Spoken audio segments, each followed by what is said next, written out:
So good afternoon. Again, welcome to part 2 of the City of Los Angeles commemoration of the 30th anniversary of the Americans with Disabilities Act. At the conclusion of today's panel discussion, we welcome you to visit our ADA 30 website at disability.lacity.org/ADA-anniversary.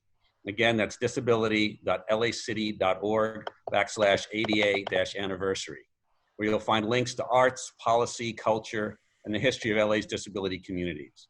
You'll also find presentations and clips from some of our panelists, including the television version of Tell Them I'm a Mermaid and a brief video on the historic signing of the Americans with Disabilities Act itself. All definitely worth a watch. So I'm Stephen Simon. I'm Executive Director of the City of Los Angeles Department on Disability. I'd like to actually read some opening remarks from a statement we received in recognition of today's event and the 30th anniversary. It goes as follows. As we celebrate one of the seminal moments of our nation's civil rights history, the 30th anniversary of the Americans with Disabilities Act, I want to take a moment to thank everyone, past and present, who worked so hard to make this groundbreaking federal law happen and who continue to do good work to ensure its aims are adhered to. The ADA is not just a law, it is the foundation that ensures those with disabilities are afforded the same rights, liberties, and access to opportunity that all Americans deserve. The author goes on to thank the Department on Disability and recognizes the importance of the issues all of our speakers will address today. And in closing, she thanks all of you for your voice, your work, and activism, and says, let us remind others that the Americans with Disabilities Act is a living and dynamic legislation, one that needs constant care and attention today, tomorrow, and decades from now. And that's signed the Honorable Nuri Martinez, the Los Angeles City Council President, who couldn't join us live this afternoon, but she is a full and committed partner to our mission. So stay with us over the next hour and a half as the 10 extraordinary speakers share their experience, their knowledge, and their vision. And afterwards, answer your questions on the future of disability rights, culture, and inclusion. Where are we going from transportation to technology, from advocacy to the arts? And who are we becoming as a community and a culture? Let me introduce them to you. First, discussing the nexus of physical therapy, engineering, and kinesiology, we have Samuel Landsberger and Connie Wong. Sam is a professor of mechanical engineering and kinesiology and director of the Rehabilitation Engineering Lab at Cal State University, LA, where Connie is a professor of kinesiology and director of the Mobility Center, a service learning-based therapeutic exercise program where students gain real-world hands-on experience working with clients. We're going to try and give everybody a hand each time. Please join me. Our next panelist is Christopher Patno. He's head of accessibility programs and disability inclusion for Google. From his years as an engineering program manager at Apple to his time as the senior project manager for innovation at Sony Ericsson, to his work on the board of directors of the American Foundation for the Blind, his vantage point at the nexus of access and innovation will move our technology conversation into inclusive communication through technology. Again, welcome, Chris. Now, of course, any discussion about the future wouldn't be complete without the voices of those who will inherit that future. Please welcome Hector Ochoa, Director of Public Policy for the Southern California Resource Services for Independent Living. Hector advocates for systemic change, public policy, and activism for the advancement of disability rights and equity throughout California. He serves on the Commission on Disabilities for the County of Los Angeles on behalf of LA County Supervisor Hilda Solis. He's joined by Rosemary McDonald-Horita, the Youth Transitions Coordinator at Atlantis Community, one of the oldest independent living centers in the nation. Rosemary is constantly reimagining the world around her to include disabled youth, queer trans communities, and prioritizing the voices of youth of color. She has recently joined Netflix's Crip Camp Impact campaign. Both are graduates of the California Youth Leadership Forum for Students with Disabilities. They'll discuss youth leadership development, building our future. Again, welcome. The second half of our conversation will expand on the discussion we just had about the power of our youth to look more broadly at disability culture and community. For insights on disability, intersectionality, and activism, welcome Hector Ramirez and Tatiana A. Lee. Hector is a board member of Disability Rights California and a member of the Mental Health Services Oversight and Accountability Commission. He holds a doctorate in neurochemistry and works to create legislation to reduce mental health disparities, especially for racial and ethnic communities. Tatiana is the Hollywood Inclusion Associate at Respectability. She is committed to fighting stigma and advancing employment opportunities for people with disabilities in all aspects of mass media. She is an award-winning actor and model and the voice behind accessible Hollywood. Again, Hector and Tatiana. Then, no discussion of who we are as a people can be separated from who we are seen as. Segueing from Tatiana's experiences in film and television, let's build further perspective on disability representation in film, stage, and TV with Nancy Becker Kennedy. From her work in Tell Them I'm a Mermaid at the Mark Taper Forum to groundbreaking roles in General Hospital, her path as a stage and television actor, playwright, and comedian ultimately led her away from the industry and back into full-time activism. Nancy Becker Kennedy. Then finally, we recognize that you can't have a discussion about where we're going without actually contemplating how we're going to get there. Transportation has always been a key facet of our broader inclusion, so we'll wrap with a look at public transportation, accessibility, and community with Armando Roman, the Accessibility Program Manager at LA Metro. He manages Metro's Accessibility Advisory Committee and explores new ways to expand transit access to people with disabilities by leveraging emerging technologies and digital solutions to long-time accessibility challenges. He's joined by Benjamin Alcazar, the Director of Accessibility at LA Metro, who leads the charge on ensuring access to public transit across Los Angeles County.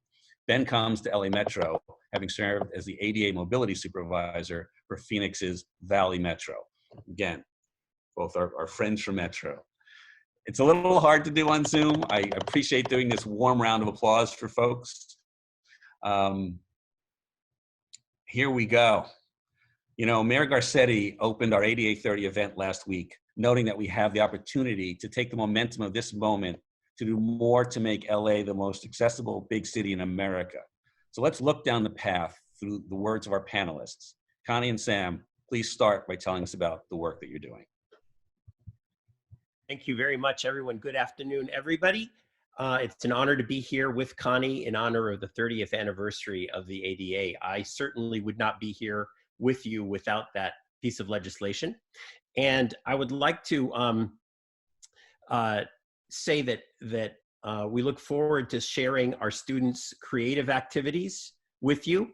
And at the same time, we'd like to share not only the product, but the process that goes into that, and how we believe that the ADA for us is much more than just accessibility for individuals, but actually can be a whole mindset. And Connie has brought this out beautifully in her work and has shared that with me. And I hope that comes through in our presentation. Next slide, please.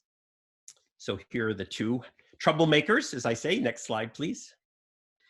And we stand, as it said, as good troublemakers. I'm citing John Lewis, with the great past representative, who said that people should find something they're willing to get into good trouble for, to find a mission and a moral compass and a mandate for action. So we have many people that we'd like to thank, and they're available on the screen there, from Ray de Leon that was mentioned before, through our student assistants, to Steve Yen at USC. Thank you. So I will let Connie start us off describing the Mobility Center, and then I'll jump right in with some examples of our students' work. Thank you. Basically, my background is as a PT. I became a PT in 1989, right before the signing of the ADA. So my entire life of physical therapy practice has been informed by the principles of the ADA, which has just been wonderful to have that as a backup to what I do. A lot of what I do is not just about PT, but it's about media, and it's about education and making learning accessible and making stories accessible. So that's what inspires me, and that's how I became affiliated with the Mobility Center. The Mobility Center is essentially a service learning clinic, which means students win by serving people with disabilities, and the clients win because they get served by students who want to help people with disabilities. So we have been around for more than 15 years. We are now in our third move in Alhambra.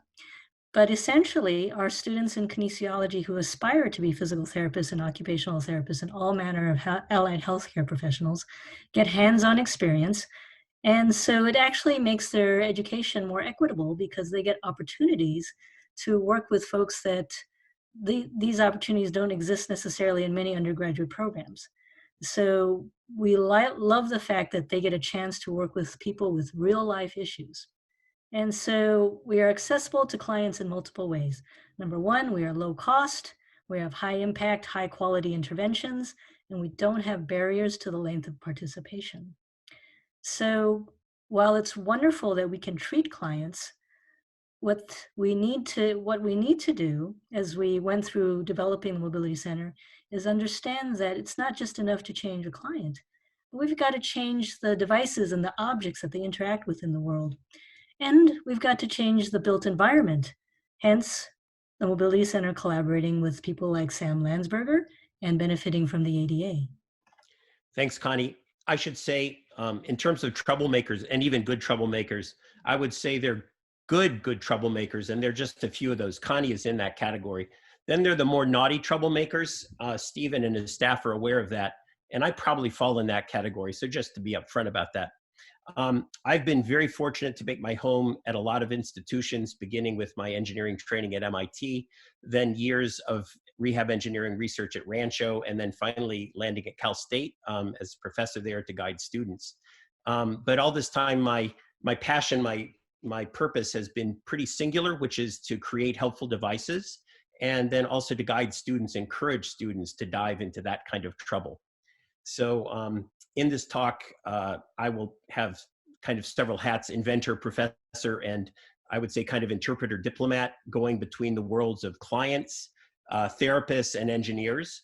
And so apologies, we will be skimming through much of the talk, but it's going to be available afterwards for you to download and put yourself to sleep with at your leisure later. So don't worry if you miss a little bit of it here and there. You'll be able to catch up if you like. So instead of only mind and hand, which is MIT's motto, I like to think at Rancho that I learned that there should be a heart in there too. So it should be perhaps mind, hands, hearts. Next slide. And I found this actually in a little statue outside of Harvard up the road from MIT, where there's a beautiful sign beneath a wealthy man holding a child, looking at a impoverished woman holding her child. And the inscription on the statue reads, "Never again should a people starve in a world of plenty." So for accessible, for the ADA, I think a lot of it is about making relationship, just like the two in this picture are trying to make relationship. And I try to underline that. And in our work with Connie, that comes through to our students again and again as we cross between the engineering world and the clinical world. And so in many ways, engineering can be seen as solutions looking for problems. That's why Madison Avenue does so well.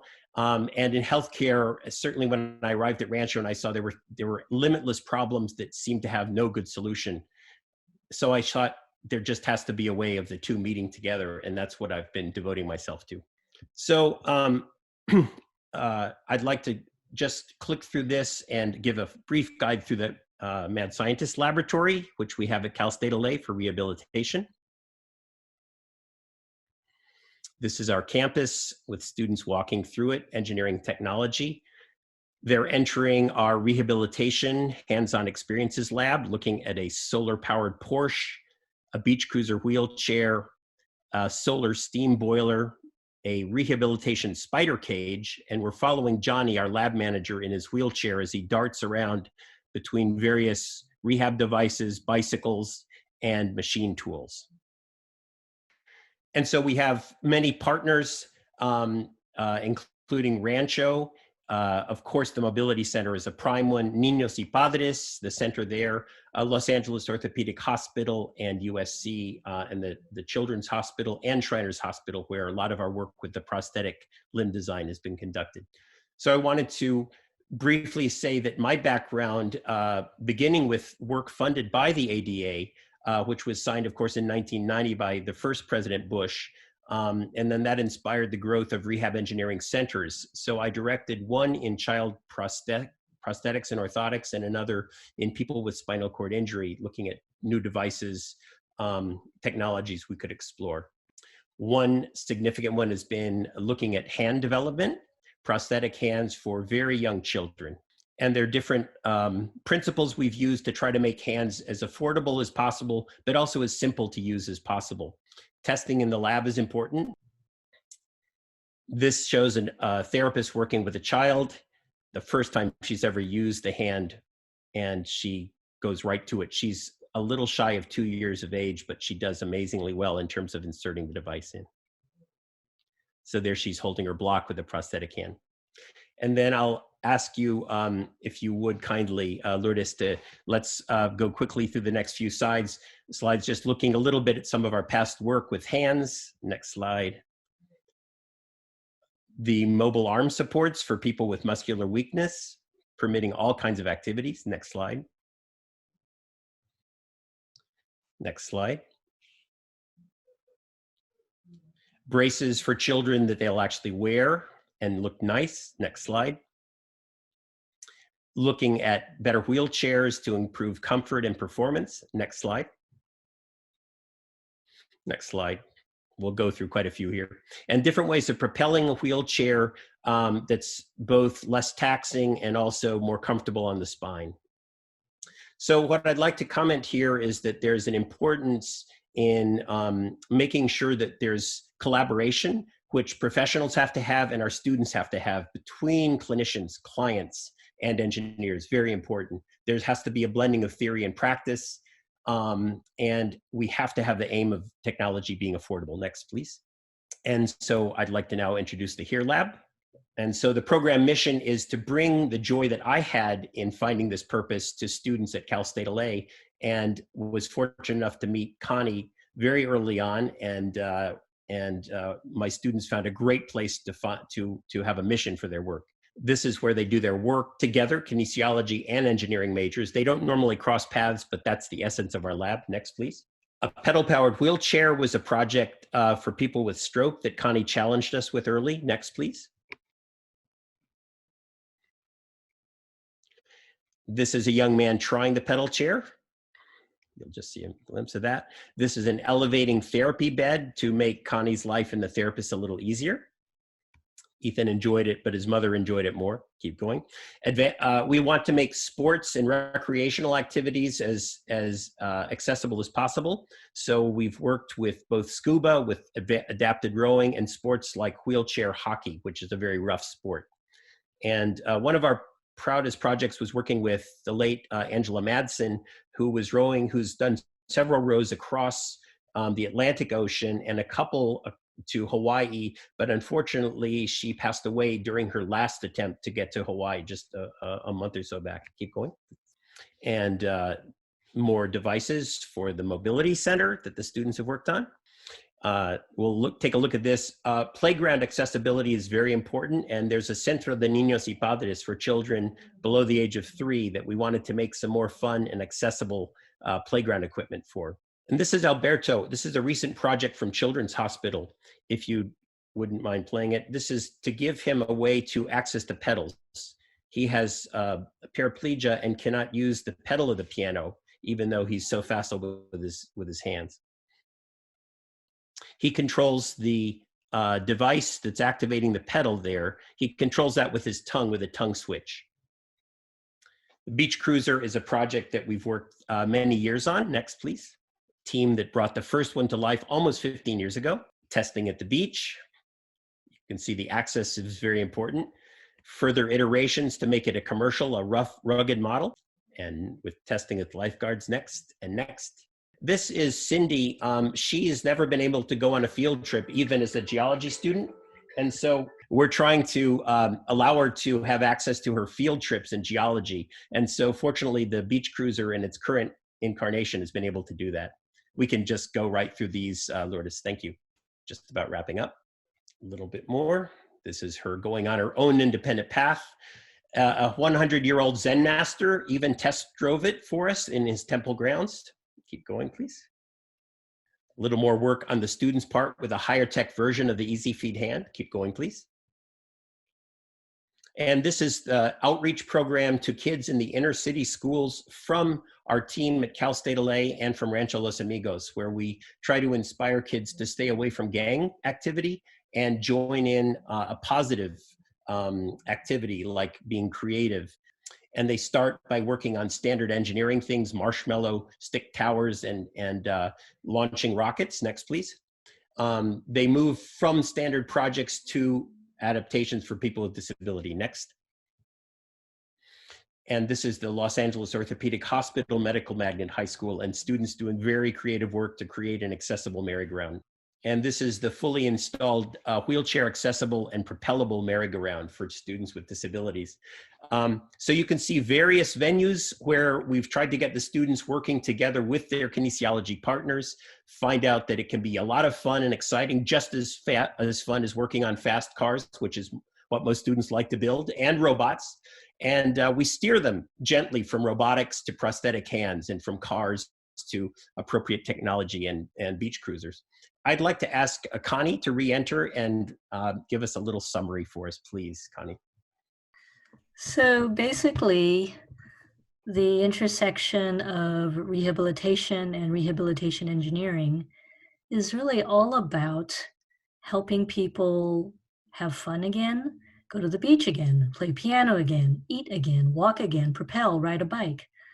The ADA has made this really skyrocket in the last 30 years, but it requires really quite a bit of collaboration between multiple entities to make the world more inclusive. And so in order to have equity, we need to have the participation of all types of entities. And I'm so glad that on the campus of Cal State LA, we are trying to move inclusivity forward for everyone in every single way, whether it's students understanding what that means in a very real way and working with rehab engineers and changing the world around them. So again, making things affordable, making things accessible in every single way for every population that's involved in this whole triad. Thank you very much, Sam. Thank you very much, Department on Disability. Thank you both so much for listening. No, thank you both so much, Sam and Connie. I know that's a couple hours of presentation squeezed in the 15 minutes, but it's certainly a great teaser and great overview for us to follow up with you. We will get a version of the big presentation posted to the website as soon as we can. So thank you again. So let's keep talking technology. Yeah, please. Let's keep talking technology here. Chris Patno. Thank you, Stephen. Thank you for giving me the opportunity to present to y'all. I don't have slides, and I think I'll be able to keep us on time. I'm here to talk about inclusive communication through technology, through the tools that Google provides as an example. Again, my name is Christopher Patno. I am the head of accessibility programs and disability inclusion. And our responsibility is to make sure all of Google's products and our culture as a company are accessible. But before I get started, I want to explain why Google cares about accessibility and disability inclusion. A lot of people ask me this, so I always have this answer pat. The answer is quite easy, but most people don't know it. Accessibility is integral to Google's mission. In fact, it's actually in our mission statement to make the world's information universally accessible and useful. So the world's information is pretty straightforward, but what we mean by it is it's the world on your device, it's the world, it's the real world. So it's everything you have available to you. We want to make sure that it's accessible. So we design experiences to handle all of these situations. Just quickly about me, I'm a failed musician who fell into technology thanks to a friend who was willing to give me a chance and teach me what I needed to know along the way. I spent 10 years at Apple making hardware and software, spent a couple years at Sony Ericsson making phones, and even to Disney Mobile making games. I've been at Google for a bit more than 8 years. And in particular, I worked on our Google Play Music, sort of our version of Spotify, Daydream, which is our VR platform, and now I lead Central Accessibility. But it wasn't until I was in Google Play Music where I learned about accessibility. Someone came into one of my test meetings and I heard, and turned on VoiceOver and I heard button, button, button, button. I asked, what's this? And the response was, well, this is your application for someone who's blind. I said, that's stupid, how do they use it? And she said, that's why I'm here. So I realized at that moment that there was something in technology that I had been working on for 20 years and had never heard of accessibility. I'd never thought about it and realized this is something that I had a chance to do. I had a chance to make an impact on it. So ever since then, I've made this my passion. How we do this is important. So instead of just being a shill of Google technologies, I wanted to share some thoughts on how to create technology, how to think about building things, whether it's the wonderful work from Cal State LA or your own application, or just the way you think about helping people. I think these things are common. you need to think about how do you build technology, processes, or even relationships with people who are not like you. So when it comes to technology, one of the things that I recommend is you leverage your strengths. Don't try to tackle something that's both new for you and for an audience you don't deeply understand. You might have taken a class in machine learning and decide that you can solve something like translating sign language. But you may have amazing insight, but often there's a lot of nuance in the technology you don't know yet. Google, for example, has a long history of working with artificial intelligence, and we use that experience to make sure that our products are both more useful, like with the Smart Compose in Gmail, or to create new products like Live Transcribe, about which I'll be talking in just a moment. Another thing that's important is to not fall into the trap of creating a tool or product or service without close interaction with the people that you're trying to support. This expression, never about us, without us. This is critically important to keep the people in mind, not just in mind, but involved in the process as you're designing something, as you're testing something, and after you finish something, keep listening. Make sure you actually have a product that meets people's needs, and if they don't, fix it. And finally, it's so overwhelming sometimes. How do I do this? And here I talk about starting with one. If you're not part of the community, start with and solve for a single person's needs. You build up a solution that meets their need, but with an eye to a broader solution, and then work with others to iterate on something that can be made more broadly accessible and accessible. So even if you're part of a specific community, you'll have a leg up because you know what the problems are. You know what makes sense to you, but you will still want to work with others in the community, your friends, for example, to make sure that your idea also meets their needs. So that's sort of the learning session of today. Let me tell you about some of the work that we're doing. Times like today, when people are required to work from home or school from home, it's more important than ever that the tools you have level the communication barrier. While there are different important challenges for each community, I want to deep dive into our tools that are designed to help the people who are deaf or hard of hearing, leading into the title of this whole conference. So as I said earlier, over the past few years, Google has been leveraging our strengths and collaborating with people and organizations like Gallaudet University to create features and tools that help improve the lives of people who are deaf or hard of hearing. On Android, for example, we have tools that help with captions and tools that help with amplification. The captioning tools are called Live Transcribe, which allows captioning of the real world around you, or Live Caption, which actually create on-device captions of any video you have. Even when you shoot yourself, you can have captions for that. On the amplification side, we have a thing called Sound Amplifier, which is sort of like a lightweight hearing aid. It uses your phone to amplify certain regions of sound. And finally, we have official hearing aid support, which streams audio from your smartphone directly to your hearing aid. What I want to do is I'm going to focus a little bit on the captions amplification with regards to Live Transcribe and Sound Amplifier. But first, since the coronavirus pandemic hit, we've been getting a lot of feedback from our users that the users in the hearing loss community, the users in the hearing loss community are using Live Transcribe and Sound Amplifier to help them solve problems.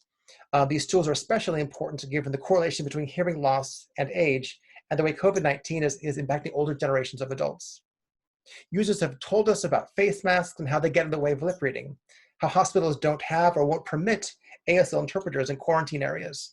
And for many nursing homes, the separation of physical barriers makes it difficult for them to communicate with their loved ones. So we hear from these users and from doctors that the tools that we are creating really impact. It's important to have a comprehensive, inclusive view of how to solve these kind of problems. Looking at Live Transcribe, for those who don't know about it, it's an app on Android that transcribes spoken text in over 70 languages. It even has sound events detection, so you can hear if there's a dog barking or if there's music playing. It also has self-correcting transcripts and typed responses. So the people who choose not to speak can have a chance to have an entire loop of conversation. In terms of new features, we've recently added custom words, so you can have Live Transcribe better understand proper names or something about your work or unique terminology that's important to you. Also, we made it more helpful in terms of alerting people in terms of alerting you when someone's trying to get your attention. So you'll be able to set your phone to vibrate when your name is called, for example. So this way, if someone's speaking outside of your field, you'll know about it. Also, Live Transcribe also supports the ability to do keyword searches in the transcripts. And to give you a sense of the language breadth we have, we've just recently added support for Albanian, Burmese, Estonian, Macedonian, Mongolian, Punjabi, and Uzbek. So it's a really rich set of languages that allow you to communicate amongst yourselves. Sound amplifier is the second tool I wanted to talk a little bit more about. Sound amplifier lets you use your headphones to amplify the world around you. While it's not a substitute for hearing aids, this feature can be helpful when you need clearer audio. So previously, sound amplifier required that you had wired headphones, and now we have wireless support for Bluetooth headphones like these. So we hope this will make it easier for people to use sound amplifier with whatever your wireless headphones are. Now, in addition, we also know that sometimes you might need a boost of volume when watching your favorite YouTube video or listening to songs on Play Music or Spotify. We now make it possible to use all of sound amplifier's capabilities on any device media, including audio and video on your Pixel devices. So you now can either use captions using live captions or amplify the sound if you need a little boost. Another application that's important that is broadly available is Google Translate.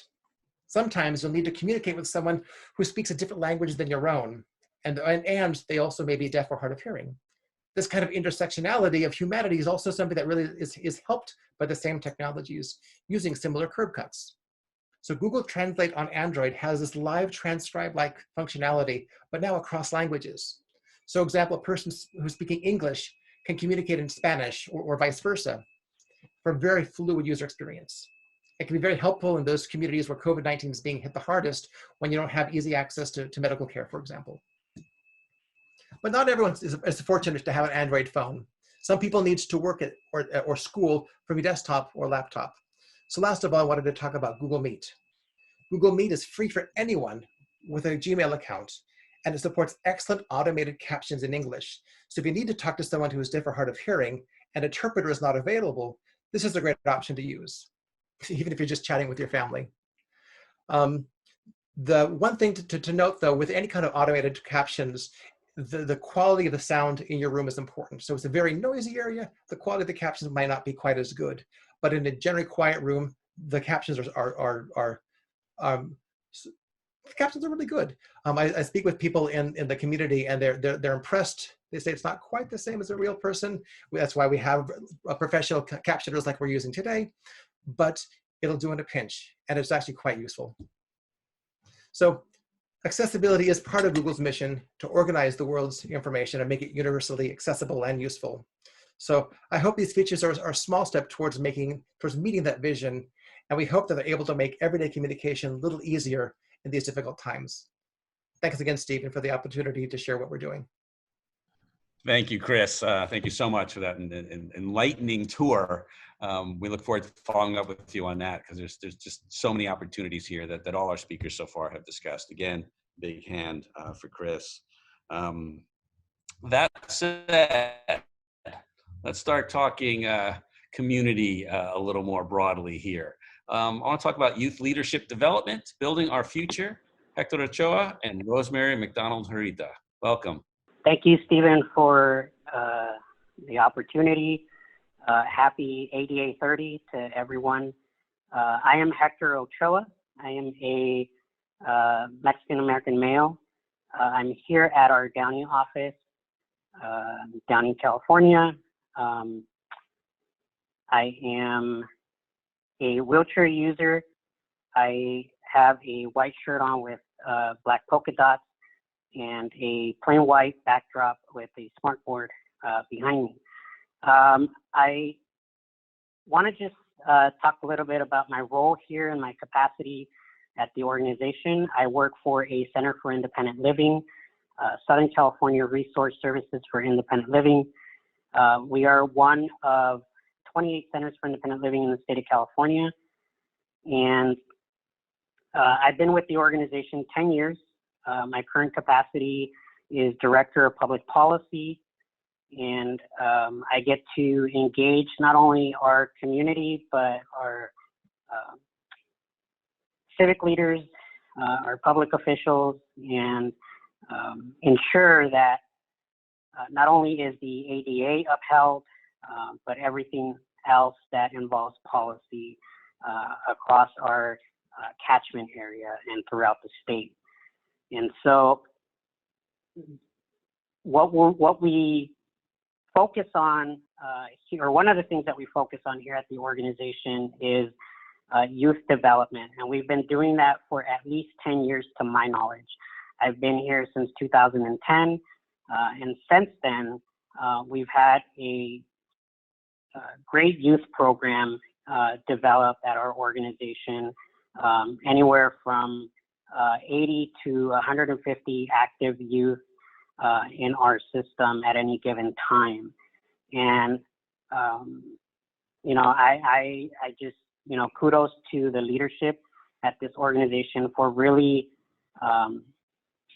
believing that youth are the future, and we should be mentoring and encouraging youth development. And I'm very happy to play a small role in that endeavor. Some of the things that we've been doing most recently as far as youth development and ensuring that our youth have a better opportunity than at least I can say I had as I was growing up. And so we've done that one way through expanding STEM programming. And we want to ensure that STEM, not only in our schools, but in our community, is accessible. And so we've had numerous partnerships in our community, but we've also done a lot of things in-house to bring STEM, you know, curricula to our youth, from creating Braille embossers to laptops, you know, laptop repair and laptop programming, or computer programming rather.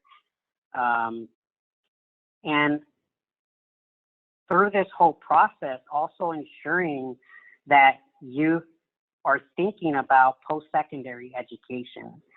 Because one of the issues that I faced personally as a youth was the educational system kind of setting the bar too low for people with disabilities. And as a disabled person, I've always felt up until my senior year in high school as if there was no future after that.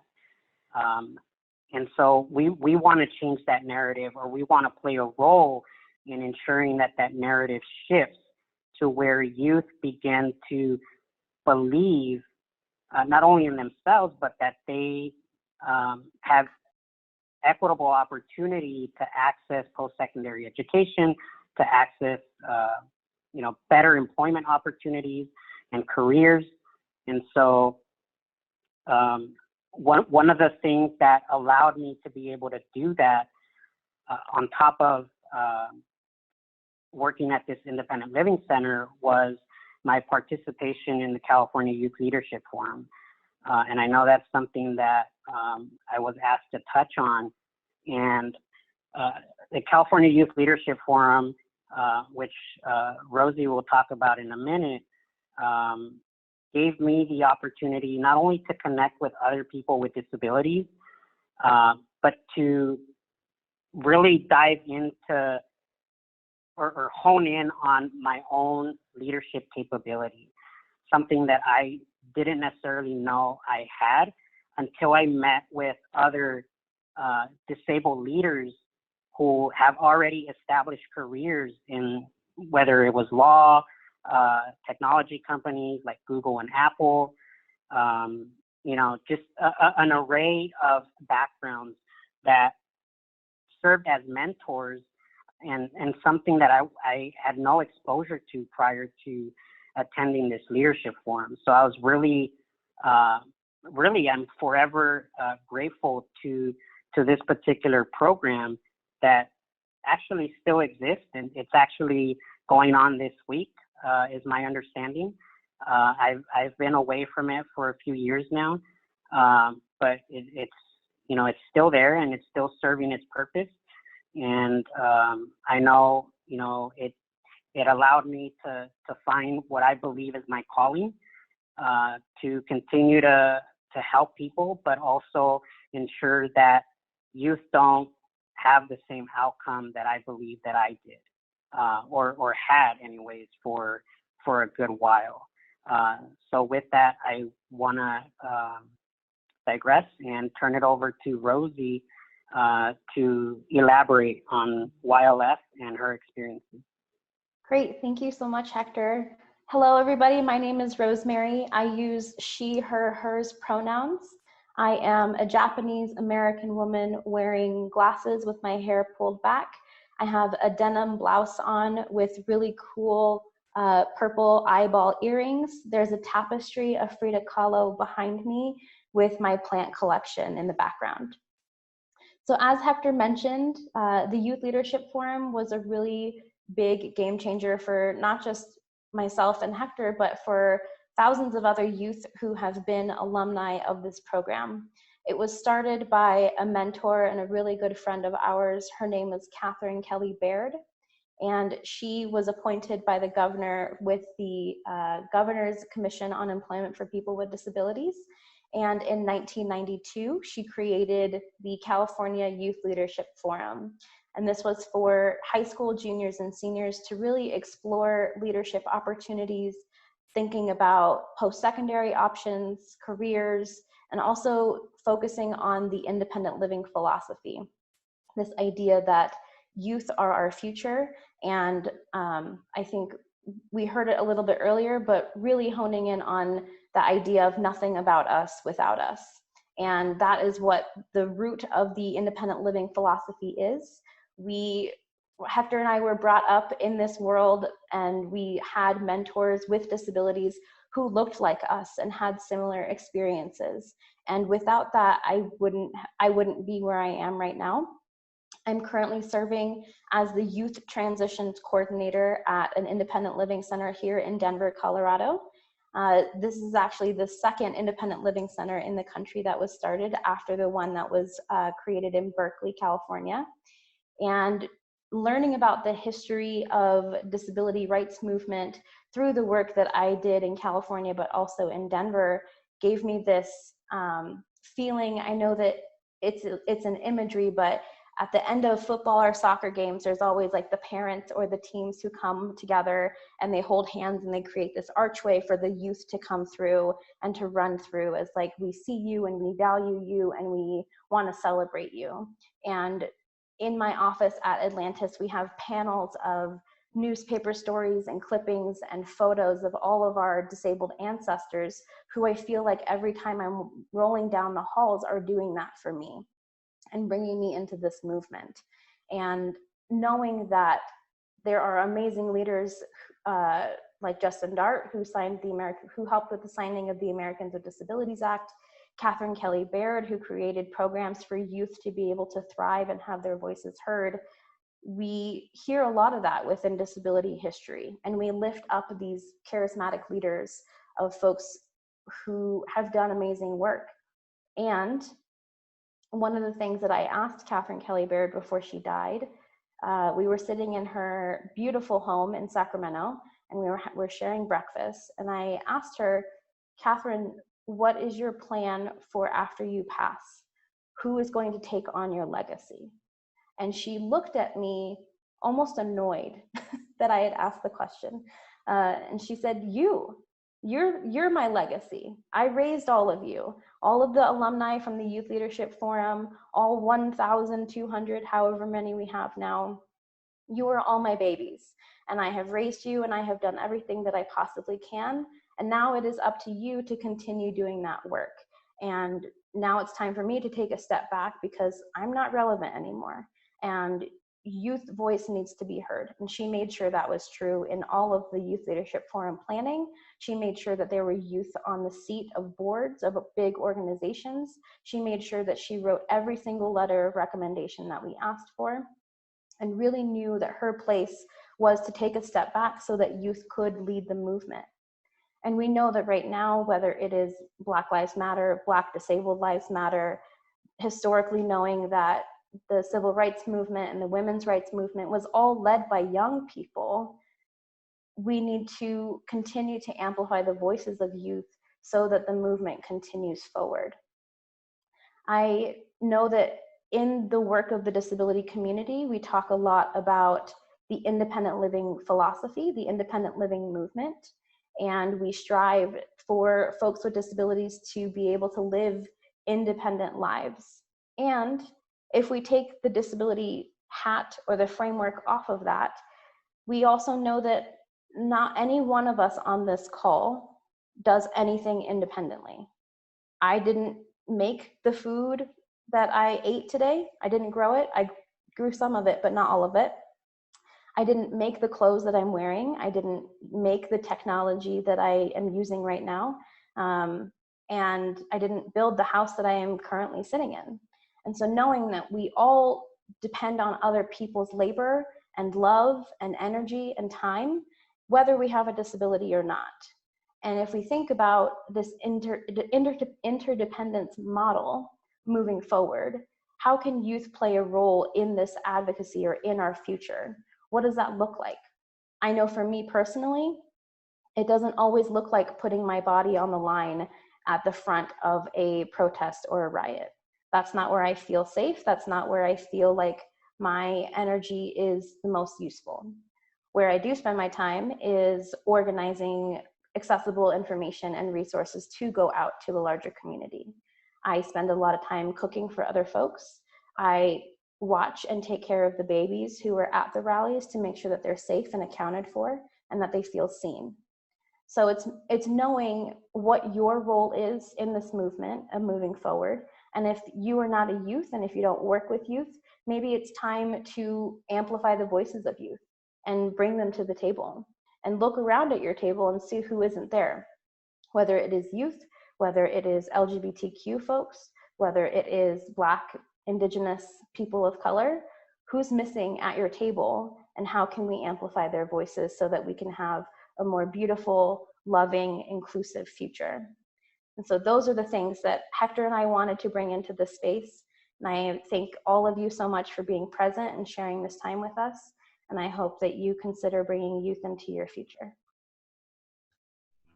Thank you so much, Hector and Rosemary, for your vision and telling so much personal space in that.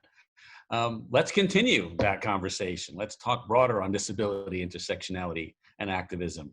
I want to turn now to Hector Ramirez and Tatiana Lee. Hector. Hola, hello, my name is Hector Ramirez. First of all, I just want to, my pronouns are he, she, his, and we. And I'm just going to give a visual description. So I am a 45-year-old Latino Chiricahua Apache male. I am in my bedroom, and my family and I currently occupy the land here in Yanga, Tongva, which some of you call Los Angeles, California. And I'm really excited to be with all of you, and I really want to thank this particular body and all the different presenters. It's really, really fantastic. I have an unapparent disability. I am autistic, and I have a psychiatric disability, and I'm hard of hearing. So I have two headphones hanging from me connected to my laptop. Behind me, there's a painting with multicolors and a wood paneling, and I'm wearing a green forest shirt, and on the breast, it reads Disability Rights California. Intersectionality with disability, it's a really important topic as we move forward. I am pre-ADA. I'm part of the pre-ADA generation. I was only about 14, 15 years old when the law was being enacted. I grew up at the Camarillo State Hospital when I was younger. And when I came out, I was able to really kind of come out at the time when the ADA became a law. So I'm really, really grateful for the work that all of my disability ancestors have done and continue to do. Intersectionality is a very important issue because we realize that none of us live, even as disabled people, single issue lives. And that's a statement that is brought back from one of our disability elders in recognizing that we are more than our disability.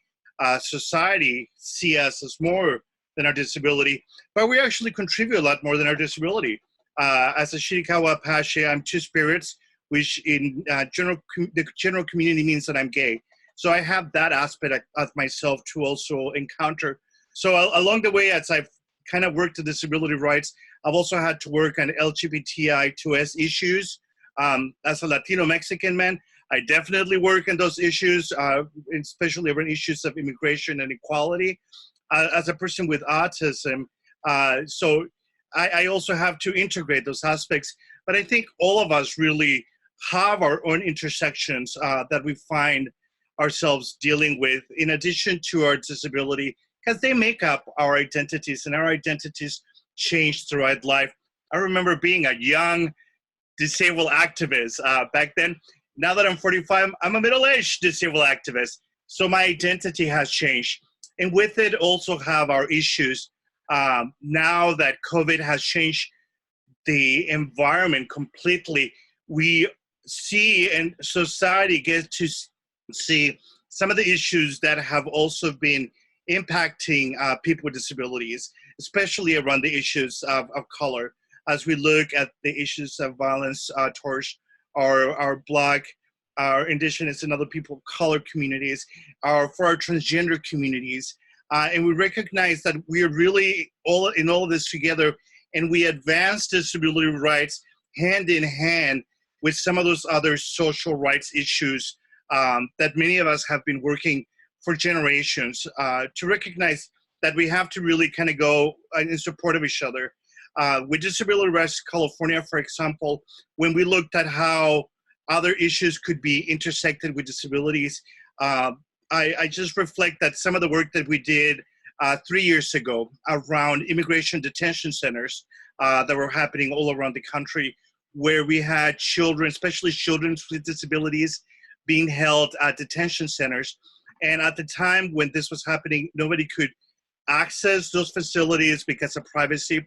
But our lawyers and our board members, we got creative, and we realized that we could utilize disability laws to get access authority to go into those detention centers to monitor our disabled kids. And by doing that, we were actually able to open the door for our legislators and our media to see what was happening. So that's an example of how we're able to utilize different intersections to advance not only disability rights, but civil rights as we go forward. Because by doing the work that we did with the people with disabilities here in the state of California that were in detention centers, we're actually able to open up more awareness and provide more advocacy for everybody that was being held in those detention centers. Prior to COVID-19, the environment was also a significant issue that we looked at, something that was intersecting with disabilities. Here in California, we have a variety of natural disasters, earthquakes, fires, droughts, floods, electrical shortages, power shortages that impact people with disabilities. So we recognize before COVID-19 that our most existential issue for disabled people was our environment. So we began to look at issues around emergency preparedness, food pantries, medical services in response to that, because we did lose a lot of people, and we had a lot of folks that were misplaced in disability communities that actually had to be uprooted and moved to different parts away from some of their communities and resources. Now that COVID-19 has changed the environment, we're still having those conversations more than ever because we recognize that we have to really address those issues of intersectionality, not necessarily because we are advancing civil rights, because we're also trying to survive. And so we look, for example, at the issue of our senior citizens or people in older ages and seeing the health outcomes that they're having in some of these congregate settings like nursing homes, rehabilitation centers, and group homes, and recognizing that because of their disability and because of their living situations and that intersection of habitat, it has really had a significant impact on their lives and on our communities. The other issue similarly has to do with the issue of food access for all of us. When the shutdowns or the stay-at-home orders were first issued by our California governor, there was no group of people that was impacted more with those issues than disabled people. I'm so glad that I heard our Google folk presenter and live transcript as somebody who's hard of hearing, that for me was a lifesaver. And so was for a lot of our community members who were having difficulty communicating with our grocery stores, with our staff, with our food pantries, or even with our families, because we weren't able to get the necessary services or equipments. And that's an ongoing issue that many of us are kind of facing. So we recognize that now, as we celebrate the 88th, 30th anniversary, there's still a lot of work to be done, especially focusing on intersectionality. The ADA, as somebody who has been around before we had it, I see it not necessarily as the ceiling of where we need to be or where we are, but rather as the floor, knowing that we need to go higher. I think when it comes to civil rights or human rights, the sky is always the limit. And the same thing goes for disability rights. Intersectionality has become a very important part of our conversations because we recognize that, just like here, we have two Hectors. The issue of our cultural values, our cultural backgrounds, and our language play a significant part in who we are. And so that's an element that I'm really hoping that more people are able to not only rally about it, but continue building on it, because our identities change throughout life. Our identities sometimes, whether we want it or not, kind of decide our outcomes. And going back to that, we look, for example, of our Native American communities who we have a variety of different aspects or views around disability. We've now having to really come out and be more active in communities, in Western societies, because we're trying to survive during this COVID pandemic. So our attitudes and traditions have had to really readapt. We're using technology a lot more, for example, to have some of our traditional meetings or some of our religious events because they're necessary for our mental health, for our family community as well. So that limitation sometimes in not being able to meet in person has created a new barrier, in a sense, a new social disability that actually many of us are experiencing. The other one, of course, goes around the issue of mental health or psychiatric disabilities. Before COVID-19, the CDC estimated that 1 in 4 people had some sort of mental illness or struggle with mental illness. Now that COVID has changed everything completely, there isn't one single person that I don't know or haven't heard who's not struggling with some sort of mental health issue, whether it be anxiety, depression, paranoia, or grief. Many of us have lost folks to COVID. Many of our family members have gotten sick. I personally had this 2 family members who have been working nonstop, contract and pass from COVID. So that is something that we're seeing is changing the environment completely.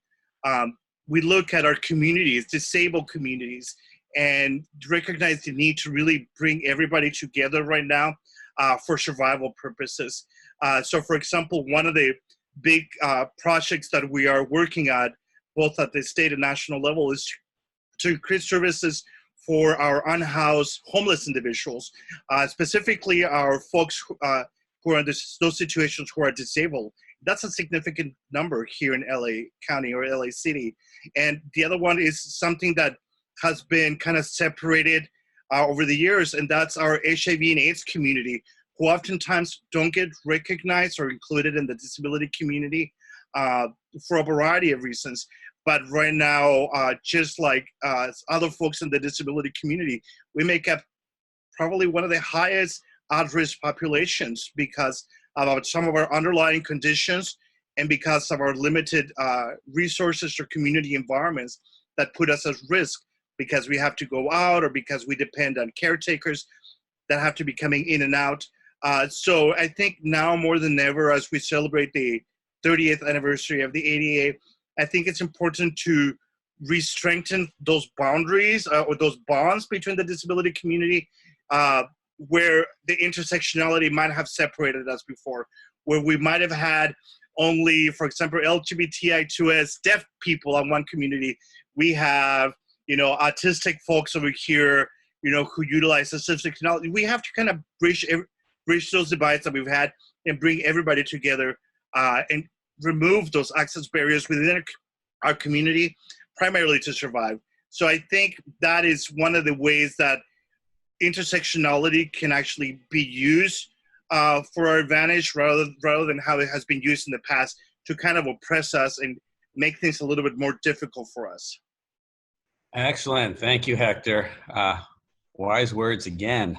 Let's segue right into Tatiana Lee, and we'll give them both a hand when this section is done. But Tatiana, are you unmuted? Yes, I am. Hi. Well, Thank you. My name is Tatiana Lee. I go by the pronoun she, her, hers. I am a Black woman. My hair is tied in a bun. I have a white curtain behind me, and I'm wearing a gold necklace and gold hoops with a pink top and a black blazer. And you can't tell by just looking at me, but I live with multiple disabilities. The most visible one is I'm a wheelchair user. I was born with spina bifida. And then I also have ADHD, dyslexia, dyscalculia, and other different disabilities. And I am a part of the ADA generation. I was 7 years old when the ADA passed. So that was right when I was starting to go to school. And that was interesting for me. Not only that, going to school, I lived in a small town, and I a lot of times was not only the only person with a disability, a lot of times the only person who was a person of color. And that was very, very interesting for me. And it was difficult a little bit back then, because as a Black woman who is also disabled, I always feel like I'm defending either explaining my race or my disability. And so sometimes you don't always feel you have this one space where you feel you completely belong. But when I was 7, and during that time, going to school and stuff, people pointed out my disability for me. And one of the things that I was excited I wanted to do was I wanted to act and model.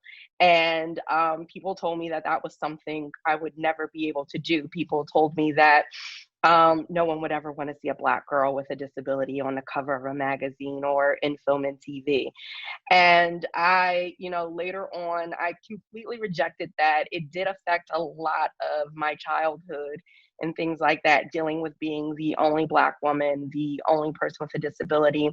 And so got to be a little bit older, and I moved to LA, and I wanted to pursue a career in entertainment. And I realized that there were so many barriers. And not only that, it affected my childhood and how I saw myself. I didn't see people with disabilities that that told me I could be whatever I wanted to be. And I barely saw Black women. And so I never really felt seen in the world. And when I got here to LA to pursue this career, I realized that wheelchair accessibility was a huge issue. I would go to networking events, and they would not be wheelchair accessible. And we live in LA, where it's the media capital of the world. And here are rooms where the executives and the people and the powers that be that make the magic happen in Hollywood, and I couldn't even get in the door. And so that was when my activism kicked in, because I just thought people with disabilities didn't want to work in the industry. I didn't know that there were literal physical barriers. And so I started using my voice and social media as a platform to really advocate for these topics, and just really open people's eyes to how important representation of disability is in film and TV. And because what we see and hear and what we see in media perpetuates how the rest of the world reacts. And I'm a firm believer that if you were to see more people with disabilities in film and TV and media, especially positive representation, seeing a Black woman like me play a lawyer or play a executive assistant or a doctor or a nurse or those things, then it would really open people's eyes to hiring practices of, hey, I never thought about hiring a Black woman, to run my office or to, be my boss or to run this project. People don't typically think about that. And so I really started advocating for this. And as an actor, I've come up against so much. Even now, I get met with, I've actually had executives tell me that me being a Black woman is offensive. Well, the fact that I have a disability is offensive to Black culture. And I was like, so you're telling me my life experience and just how I show up in the world is offensive to the rest of the world? Like, that doesn't make sense to me. I'm loud and proud about who I am. I appreciate all of my identities that I hold. My disability, me being Black, me being a woman, they all matter to me. And there's a whole group of women who want to see themselves seen and see themselves represented. And so I completely rejected that thought and opinion. And now I work doing a lot of this advocacy work with Respectability, which is a disability advocacy nonprofit. We've been proud enough to really collaborate with the LA Department on Disability. And one of my role is essentially to talk to studio executives and have these awkward conversations about disability and getting them to think about the intersection, because a lot of times they will go for the white woman with a disability opposed to the Black woman with a disability because they see being Black and showing their disability, it's almost seen as a weakness.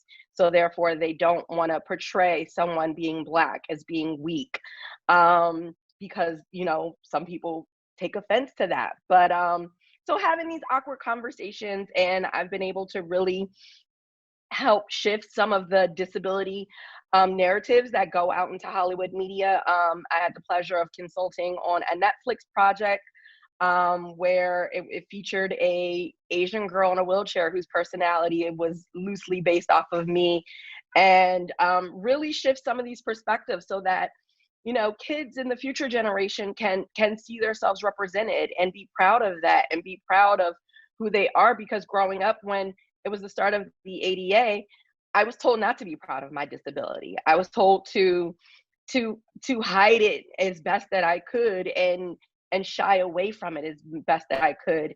And that didn't feel right to me. And so with that, I love the work that I'm doing, the activism work that I'm doing in Hollywood entertainment, and really shifting some of these stories, and you know, ensuring accurate representation, not only ensuring that, you know, people with disabilities are being hired for these roles, and even behind the camera. Respectability, we just had our second year doing a summer lab where we hosted sessions where with different studios to talk to people with disabilities who want to work behind the camera, whether they're writers or directors or producers that want to work in Hollywood entertainment, but because of their disability have had barriers to entry. And so we've essentially are creating a pipeline of entertainment professionals with disabilities. And I'm so proud that I've been able to use my activism of not feeling seen and not feeling heard as a Black disabled woman, and really shifting that narrative to open up a huge pipeline so that people with disabilities can feel seen. And just even with that, in the past 3 years, disability representation went up from 2.1% to 3.2%. And that is a direct reflection of the work that I've been honored to do at Respectability, and really shifting the narrative of disability. And yeah, so all women can feel seen. And I love, you know, in the meantime, I still get to act and model. I've gotten to work with many different campaigns, from Zappos, which is a huge brand that's owned by Amazon. I've also, my very first modeling job was modeling accessibility technology for Apple, and so many other brands, and do commercials for Target. And it's really, really a shift going on, and I'm excited for the future and where it's going. And I'm just really humbled at the small part that I can play in it. It sounds to me like both Hector and Tatiana are playing big parts in the different work that they're doing. And And again, just these perfect segues. So let's keep talking really about intersectionality, but through that lens of media and mass media. Nancy Becker-Kennedy, talk to us about your experiences, film, stage, TV, and the barriers we continue to encounter. Well, I'm just so glad Tatiana and Hector and Hector Ochoa are all working with young people, because I'm tired. I should describe myself. I'm wearing a red sweater. I'm 68 years old, but I don't have any white hair. I don't have any wrinkles, and I don't have any jowls. And I think people who can't know that I'm lying. Let's see. You know, I became disabled when I was 20. And I remember before I got injured, I was at the University of, I'm so old, I'm forgetting the university I was at. I was at SUNY Binghamton in New York. And I remember I was in student government, and there was a guy in a wheelchair who came in with a young lady who was able-bodied, and they talked about handicapped parking. And I went, what's handicapped parking? I didn't know what they were talking about. And I said, isn't that nice, that little blonde girl, to be with that guy in a wheelchair? And they said, Nancy, I think that's his girlfriend. And I went, what? Are you kidding me? I mean, I brought the worst, and then I became disabled. And I brought all my stereotypes into my disability. And I was very depressed because I didn't want to be seen as being disabled. And for a while, I figured the longer I'm disabled, the more I am of a geek. So I should tell people I just got disabled. I mean, I was all messed up. I was full of self-hatred. And then I went to the University of Illinois that was set up very well for other students in wheelchairs. And I met this very cool couple in wheelchairs. And I thought they were so hip. And I actually fell in love with the guy. And my stereotypes kind of went away. So after that, you know, I had been an actress before my disability. And I had gotten discovered by a visiting Broadway director who said, oh, my dear, you're very talented. You must study with me next year. And then I became disabled. And at the time I was disabled in the 1970s, you just never saw people in wheelchairs on television and movies. And so I had also been a political activist, so I just put that behind me because I thought it just was a non-starter. So then I went and I was a news and public affairs producer at public television because I had studied journalism. And I don't know how it came up, but there was a part on General Hospital for somebody in a wheelchair. And I don't know how I auditioned for it, but I did. And at the time, there was a work disincentive that if you made money, you would lose your attendant care. So I got this part, and I was so afraid my social worker would see me and cut me off, you know, all my benefits.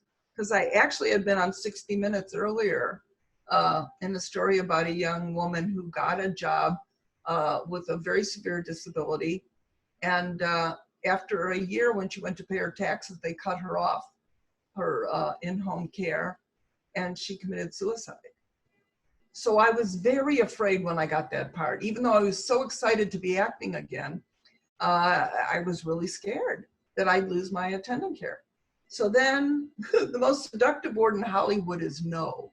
So when they offered me a contract role, I went, no, no, no, no. But somehow we found out a way to do it without messing up my benefits. And I was one of the first people with disabilities. No, Chris Templeton was on Young and the Restless. And then I was a regular on General Hospital. So I got very excited because I really wanted to teach people that my prejudices as an able-bodied person were wrong, that people with disabilities were just like everybody else. And I remember a fan wrote me a letter saying, oh, I always thought people with disabilities were different. And then I saw you, and now I see you're just like everybody else. And this poor girl, I think I wrote her a 30-page reply going, oh, thank you. That's everything I've been trying to do. So that is what I wanted to do. And then later, I'm so old, it would take more than 10 minutes to say what I have done.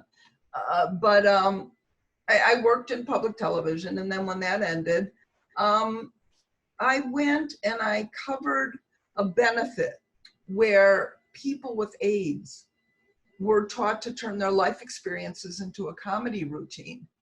And that sounds impossible. Like, how could that be funny? But it was really one of the most wonderful nights of comedy I ever saw. So I won in a silent auction there. I won a part to take comedy with the same teacher who had taught them how to do their comedy routines. And wow, when I started doing comedy, I was in heaven. I was just in heaven, because you could say everything in comedy and you could call the elephant in the room. You know, the elephant in the room was everybody's uncomfortable with you because you're in a wheelchair. And in my day, you know, you didn't talk about it. So, but being in comedy, you could. I don't know, some of you who are younger may not remember this, but there used to be ventriloquists, and they would have dummies who would, the dummies would say the mean things, you know? And when I became a comedian, I felt like my own dummy, that I could say everything I couldn't say. Like one of my jokes was somebody, they said, oh, Nancy, I say I was at a party the other night, and my girlfriend said a couple guys were interested in you, but they didn't know if you could have sex. And so joke in my act was, I can have sex, you know, I'm just a little specially challenged when it comes to getting paid for it. You know? So I could say all these outrageous things that I just love saying. And so I did comedy for like 15 years, and I just adored it. And then I saw Chris Fonseca, who was a fabulous disabled comedian. And, and then I read this book called Stigma that said comedians are often the first wave in a stigmatized minority to make their way into the mainstream. And it's true. I mean, you look at Godfrey Cambridge and golly, I'm blanking a little now, the greatest comedian in a wit.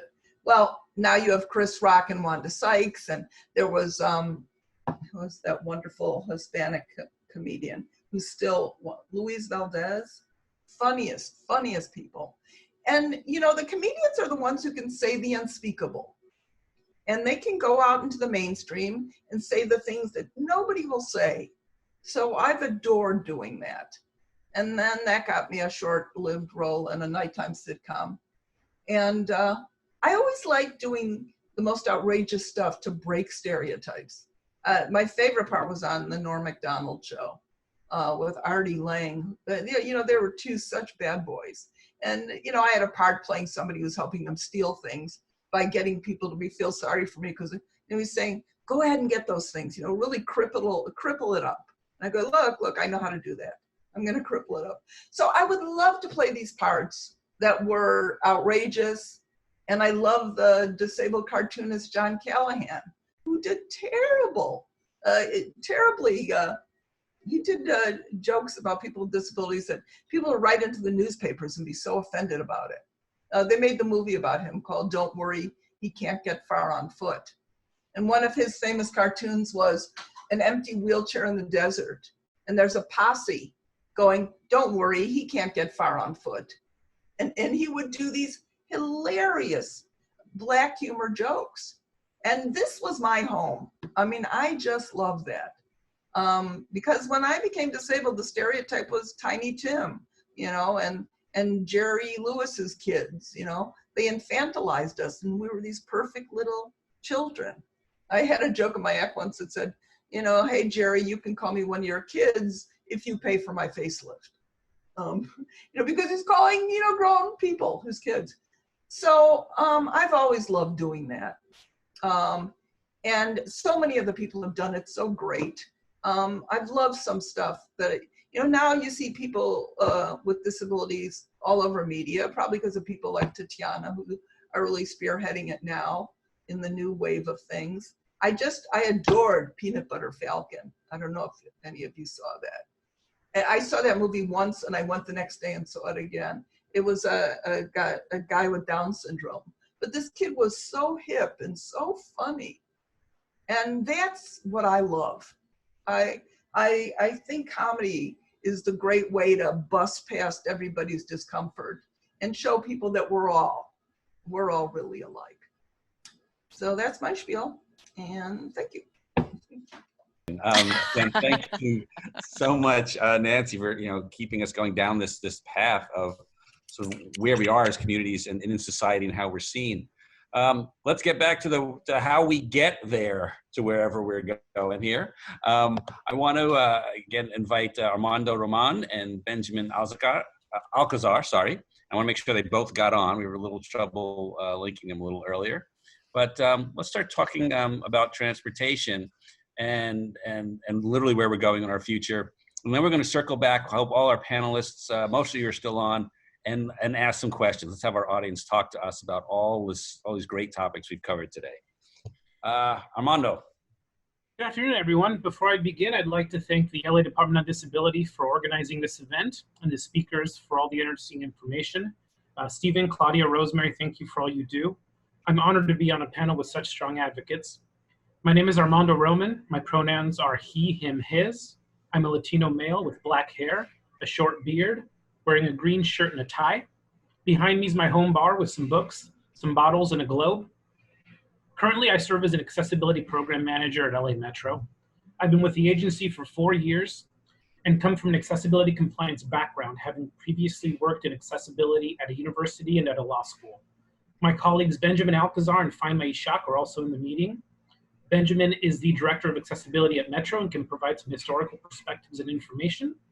Faima is a program manager at LA Metro in the Office of Civil Rights and Inclusion. She manages our relationship with Access Services, which is the paratransit provider who's essential in moving people around LA County. Today, we'll dig into a brief overview of Metro's accessibility efforts over the last 30 years and provide a roadmap for where we're going to take accessibility in the future. So accessibility at Metro is primarily the jurisdiction of my department, the Office of Civil Rights and Inclusion. Our team is tasked with ensuring accessibility across all programs, facilities, and services. This includes things like public meetings, events, assistance programs, not just transit facilities and vehicles. Part of our work in ensuring accessibility involves collaborating with internal departments and outside groups to uphold our mission of accessibility. We work very closely with operations, county council, Operations Central Instruction, Metro's operating bus divisions across Los Angeles County, and local agencies such as Braille Institute, Rancho Los Amigos, and Wayfinder Family Services to hone our processes and our policies.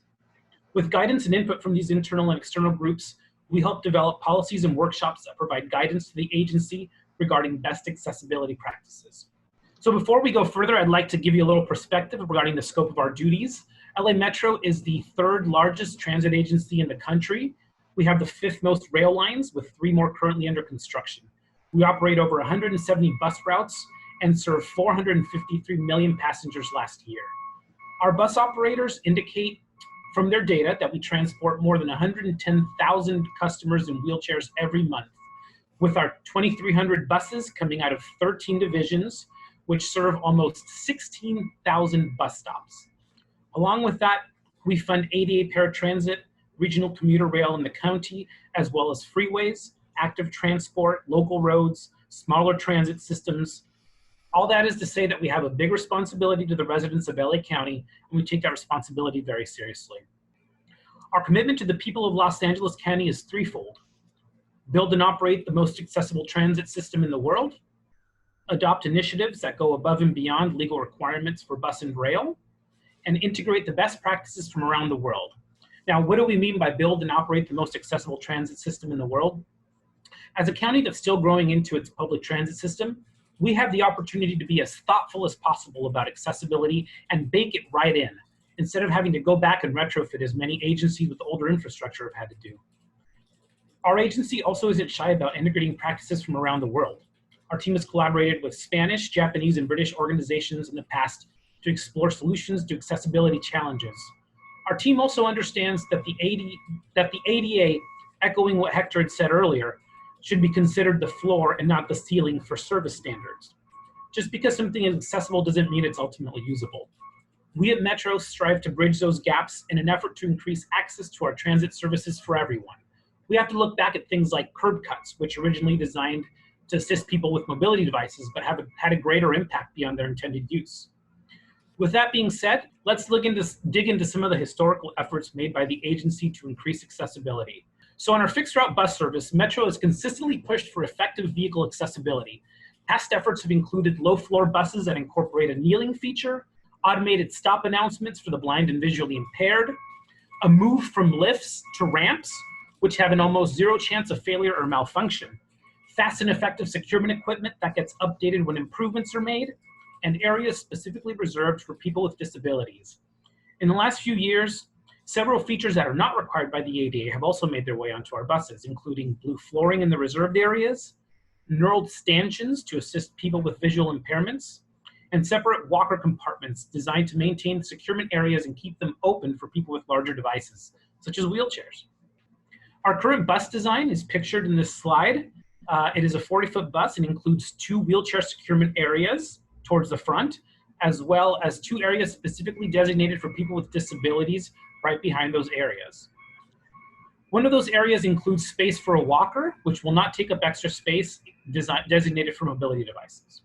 So historical efforts on accessibility focused towards our rail system includes things like tactile lettering and braille lettering on rail car intercoms, increased customer information via onboard screens utilizing contracting text, and increased frequency of audio announcements. Recent upgrades not required by the ADA, but in line with Metro's Above and Beyond directive, include new areas for bikes and luggage on rail cars, separate from areas where wheelchairs and mobility devices are.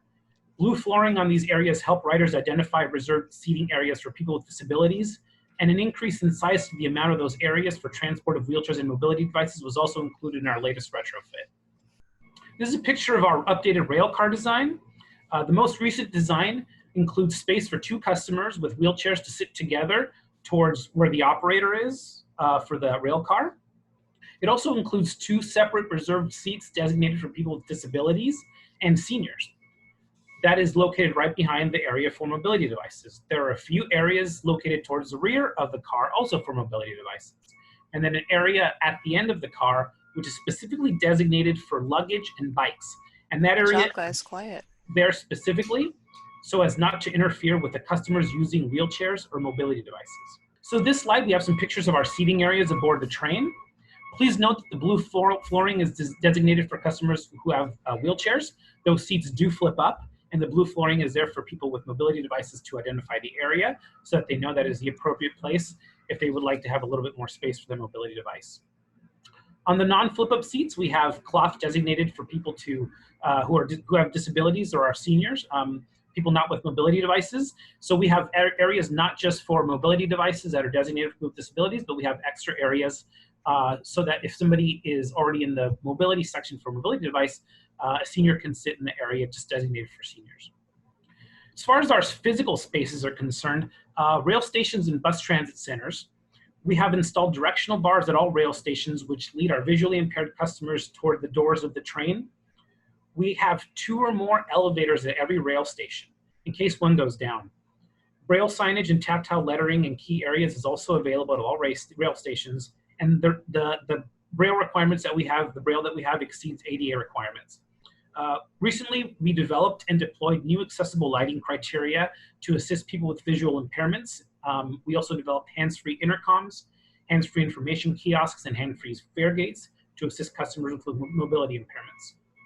So on your screen is a picture of our between-car barriers. These are utilized at every rail station to prevent accidents from people with visual impairments or people with mobility devices. These were developed by Metro in conjunction with a manufacturer and are being utilized at transit agencies across the globe. Here's some pictures of our hands-free communication devices. These were developed by Metro with input from our Accessibility Advisory Committee. That's a group which is made up of community members who are transit riders with disabilities or are advocates for people with disabilities. These fare gates and these intercoms are great because they help maintain access for people who don't have use of their hands or who have limited mobility. These maintain access to fare gates when turnstiles are locked and there is an unmanned station. The hands-free design was extended to our emergency intercoms and our passenger information intercoms. And for those, so the intercoms are tall, blue, rectangular devices that have a kick plate at the bottom which can be pushed by a mobility device or accessed by somebody with limited mobility, and that will activate a camera, and that will activate a speaker that will then connect you to somebody who can assist you with the fare gate or give you information. So along with all the station improvements, we're exploring innovative wayfinding solutions. In 2019, we partnered with 2 international firms to test products which show promise in assisting visually impaired and blind customers with finding their way around physical spaces, like transit stations. Both technologies have shown a lot of promise, and we'll continue to test these tools to see if we can find something that works for Metro. In this slide, we have our accessibility team testing the tactile pathways and the digital wayfinding system at one of our transit centers. This was during the last few weeks, so you can see that if you can see, some of the folks are wearing masks. That is why we're still testing this stuff. Even through the pandemic, we're definitely committed to making our system as accessible as possible. But along with digital solutions, we're also testing tactile pathways. They're a more traditional method of wayfinding around physical spaces. Our team hopes to combine both methods to offer riders a hybrid digital physical tool that be accessible to everyone. Beyond facilities and vehicles, how else does our team impact accessibility at Metro? Well, we have human-centered programs. None of these programs are mandated by the ADA, but are nonetheless invaluable to the work that we do of ensuring accessibility at LA Metro. First off, our team works closely with operations and the bus rail divisions to deploy accessibility-centered trainings with the goal of increasing sensitivity to accessibility topics. We take a bus and some bus operators to Rancho Los Amigos every month with the goal of educating people with new mobility devices on how to best use Metro services. Our operators take time with each participant and show them all of the accessibility features on the bus. We show them how to safely board and exit, and we show them how the securement process will work. That way, when it's their turn to use transit for the first time in a real-time situation, they'll have gone through the whole process and they'll be comfortable with the situation. Metro also hosts an accessibility advisory committee, which I mentioned earlier. The committee is made up of LA Metro transit riders with disabilities who are advocates for people with, with disabilities. So we have both. We have people who have disabilities and people who work as advocates for people with disabilities. This team is invaluable and have provided our accessibility team with great insight into projects such as the hands-free gates that we showed, digital wayfinding, and countless other accessibility efforts at Metro. We also do first mile, last mile surveys with our planning team. Our planning team facilitates visits to transit stations with community members and stakeholders who complete surveys regarding features of the area, including accessibility. These surveys help us pinpoint areas of need within the first and last mile of riders' journeys. These first and last miles tend to be the areas that have the most roadblocks and can deter potential riders from using public transit. What these surveys allow us to do is take a look at those roadblocks and see how we as an agency can help solve those. We also have a great secret shopper program called the Mystery Rider Program, which conducts hundreds of randomized trips a month. It utilizes surveyors who have disabilities in order to get a good picture of what is happening out there on the streets. We say it all the time up at the Office of Civil Rights and Inclusion. We can't be on every bus, but we do have a great team of mystery riders who is on the bus every day, letting us know what's going on out there on the streets. This is a picture of one of our operators looking for a securement spot for this mobility device, and it's just to drive home the fact that our STAR team, which stands for Safely Transporting All Riders, has a mission of visiting senior centers, hospitals, public events, and gatherings to strap and mark all mobility devices they encounter at the optimal securement points. That way, when they get on a bus, our operators know exactly which points on the mobility device they can use for securement. This helps cut down on the time it takes to secure a mobility device, and it helps protect mobility devices from damage. This is a picture of our team from Operating Division 2, Bus Division. The accessibility team partners with each of Metro's operating divisions to provide training sessions specifically targeted towards increasing sensitivity to customers with disabilities and compliance with accessibility policies. On our screen, we have several of our bus operators and a poster behind them for the wheelchair securement competition. We host a wheelchair securement competition to see who can secure a wheelchair the safest and following the policies the closest and in the best amount of time. Our champion for the last couple of years has been a gentleman named Woody Thomas from Division 2. He is pictured there at the front with wearing a black vest. It's a great program. We love going out to divisions and partnering with them. The operators always have a good time when we get out there and teach them how to do this stuff. So it's a program that we're going to keep using as long as we can. So looking forward, we hope to deploy a digital solution to wayfinding around transit areas in the next few years. We're testing the technology with the help of students from Braille Institute and Wayfinder Family Services, as I mentioned. We'd like to integrate this digital wayfinding tool into our trip planner to help us establish assistive services that integrate with each other and offer our riders assistance through a complete trip. So it's not just taking these tools and handing them to our riders, it's using these tools and integrating them together so that they can speak with each other and allow our customers to complete a safe trip by use of these tools. We continue to test the tactile pathways as well, and we believe that they will make a great impact on accessibility in and around transit areas. We'll continue to work towards integrating the tactile pathways with digital wayfinding to create a holistic solution to the problem of wayfinding that the blind and visually impaired have at our stations. Particularly, there are some areas such as the bigger transit stations that can be difficult to manage for folks with visual impairments. So we're hoping to get those started there first. We're also working on instituting hands-free elevator controls at all of our stations. I mentioned that we have redundant elevators at all of our stations. We're working on making those hands-free as well. As we understand that there is a need for this, we're going to work towards updating our elevators as soon as possible. So along with hands-free gates and elevators, we also have several track crossings that are at grade and are gated for safety.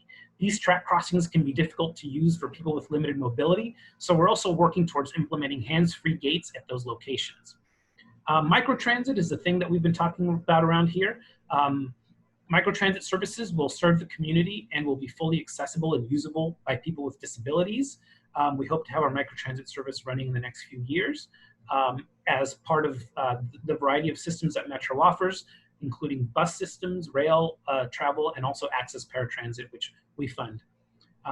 Improved operator training is also in the works. We're revising the operator training materials to increase sensitivity to people with disabilities and compliance with accessibility policies. All of this is to say that Metro will continue to go above and beyond the requirements of the ADA in an effort to make our transit system the most accessible in the world. All of this work is made possible by the continuing support of our CEO, Phil Washington, the Metro Board, and our community. Our success in these endeavors will ultimately be measured by increases in ridership and positive customer reviews. So we know we have a big job to do. We have a big task ahead of us, but we're up to the challenge, and we're really looking for innovative ways to make transit in LA County a lot more accessible. Yes, thank you so much for stuffing that in there. I know there's a lot to talk about around transit. Since we're down to our last 5-6 minutes, I'm going to jump Yay, thank you. I'm going to jump right into a couple questions we've gotten from our audience. I know you have diverse and very broad background, so feel free, panelists, to jump in from your perspective on them. First one is asking you to talk about accessibility in higher education. So from a technology standpoint, distance learning these days, or your own personal experiences, what's going on and what can we do about the accessibility of our higher education institutions and systems? There you go. Go ahead, Nan. Be able to go to the University of Illinois in Champaign a long time ago in 1972 is, you know, the classes were upstairs. They made that a great place for people in wheelchairs. If somebody in a wheelchair signed up for a course, they moved the class to the first level, and that was a great thing. If it weren't for that school, I don't think I could return to college. So I think things are probably much, much better now. But back east, where there's a lot of drainage, things can be upstairs or downstairs, and I think it's important that those colleges all get elevators or find some way. Absolutely. Other panelists want to add to that?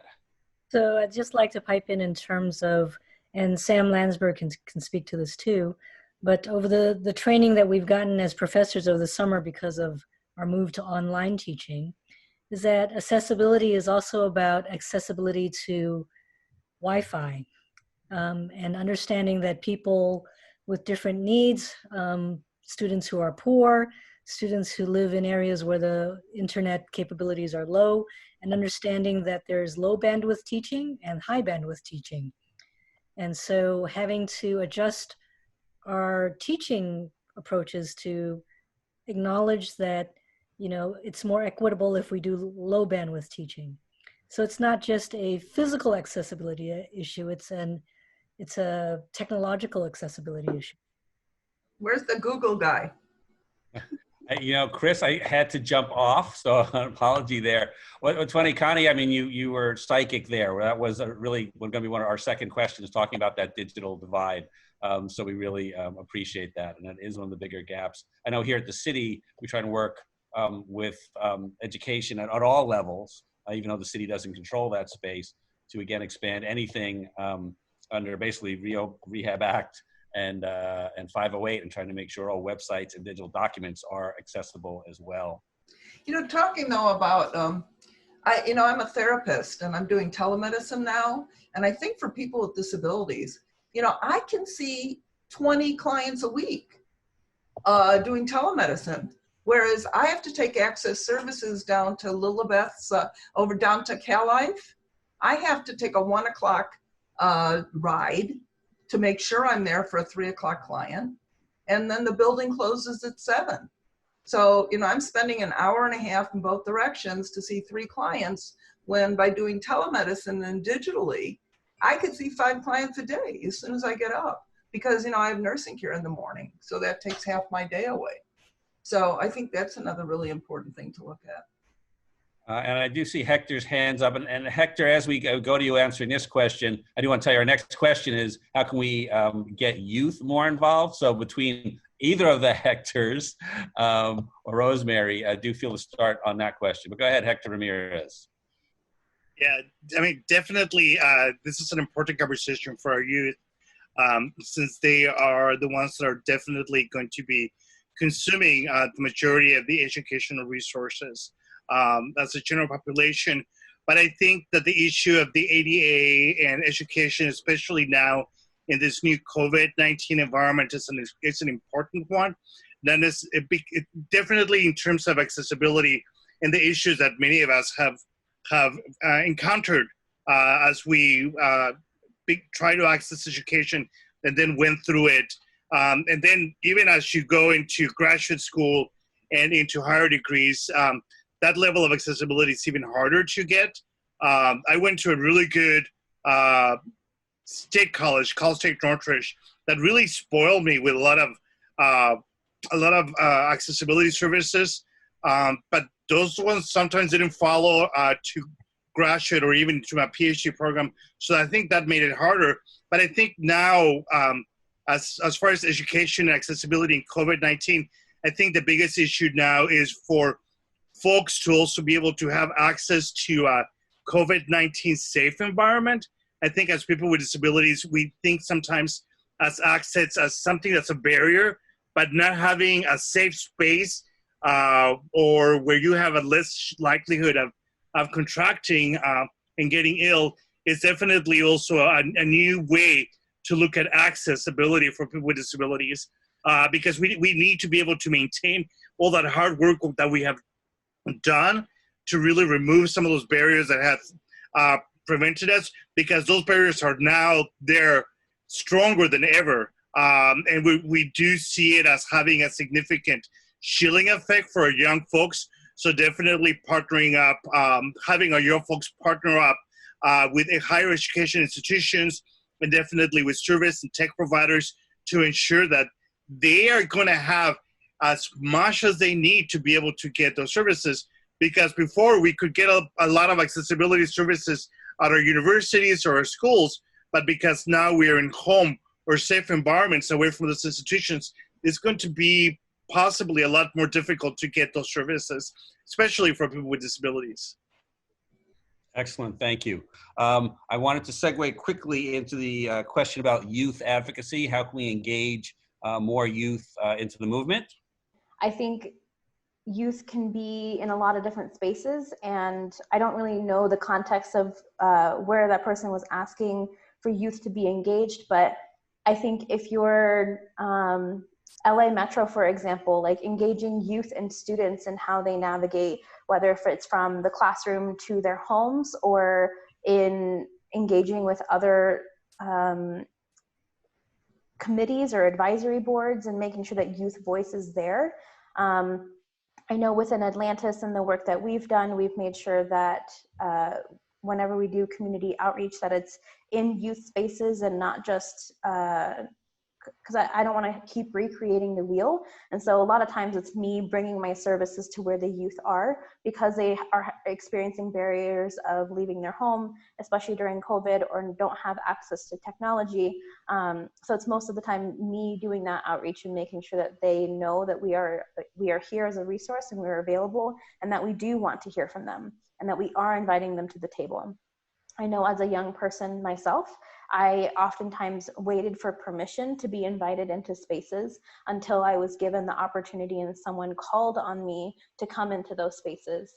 And so if you're an executive director, or if you're running a nonprofit, or if you are working for the city, making sure that you are inviting youth into those spaces, and that it's not just a token youth space that you're wanting to have, but actually creating room for that youth voice to be heard.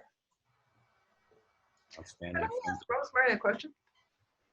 Go ahead, make it a quick one.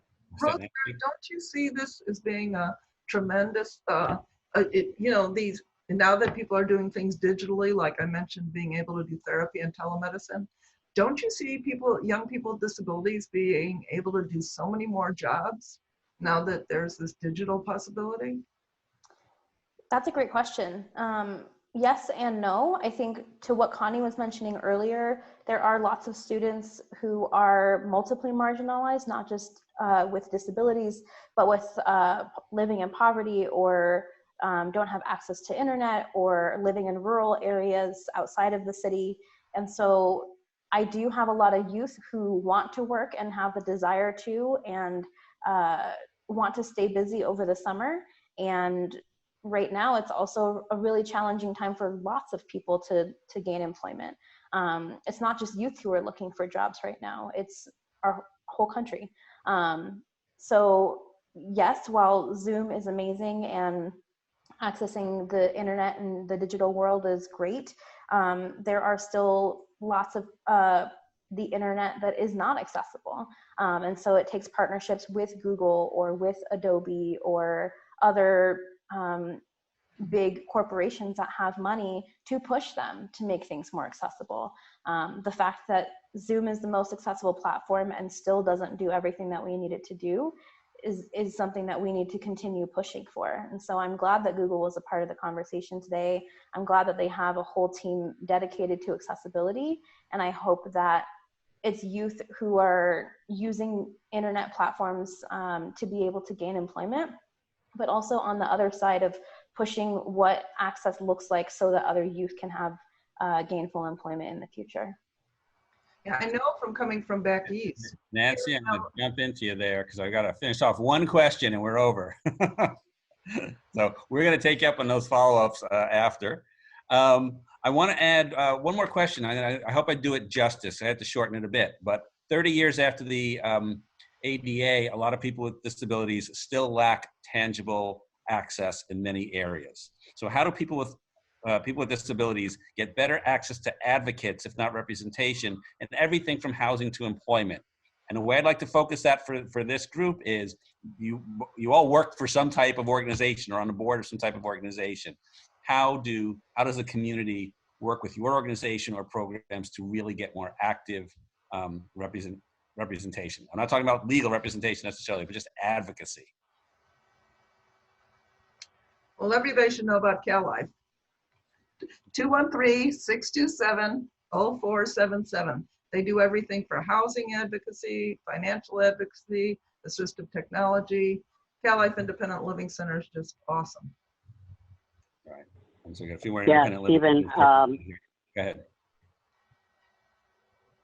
Yeah, as Nancy said, independent living centers are, I think, fundamentally the first place, in my biased opinion, that people should start at, because they were founded on the premise of advocacy, and that's what we're meant to do, and it all revolves around that. So if they want a starting point, my recommendation would be their local independent living center.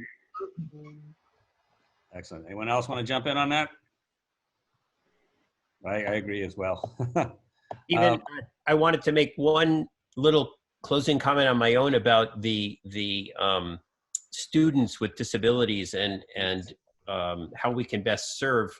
And I've noticed that with my design teams, often Johnny, Cindy, people in my lab that have disabilities are very effective, I guess because they themselves have faced so many barriers over the years. There's a certain resilience that I found, and at the same time, a kind of compassion. So when they work with teams that aren't getting along, or that are bumping up against problems with vendors or problems with professors or whatever, it seems like there's an actual expertise with a number of my students with disabilities to help overcome barriers like that, and even maybe the new barriers that able-bodied people are facing. So I'm thinking, apropos this question, that actually some of my students may be prime advisors as I negotiate this with my other students, and they face barriers that they never found before. I do want to second what Connie mentioned and what Rosemary mentioned, though, that often these students are very challenged financially and are living at close quarters, even more so than some of my other students, and therefore internet access can be a huge problem. So it's a double-edged sword there. But I did want to put that in terms of the expertise that I've seen with a number of my students of special needs. Excellent, thank you. I think we have another panel with a hand up. Go ahead. Just teaching young folks to advocate at a very, very early age. I have an 8-year-old daughter, and many of her dolls and figurines are not just of different colors and ethnicities and backgrounds, but she has figurines of people in wheelchairs, of people wearing leg braces, of people who have visual impairments. So starting on an advocacy level at a really, really young age is sort of really the key to making change, I think, happen on a deeper level and on a broader level. So you don't just have to be someone with a disability to advocate. As we know, everyone needs allies in every single way. So I guess I hope that, with the entertainment industry and schooling and, all the great work that everybody on this panel does, is that advocacy can begin as soon as someone figures out how to talk. Absolutely. Folks, we are over time. I appreciate everyone's patience. I want to do a big thank you to everyone that was on the panel. This concludes Amplifying Our Voices, the Future of Disability Rights and Inclusion, the closing panel of the city's of Los Angeles ADA commemoration for the 30th anniversary. We want to again remind you the importance of participating in the census. We'll say it every time we get a chance. The numbers determine whether our region receives programs and fundings that support our needs. Disability counts, so be counted. Go to mycensus2020.gov. Again, that's mycensus2020.gov to participate.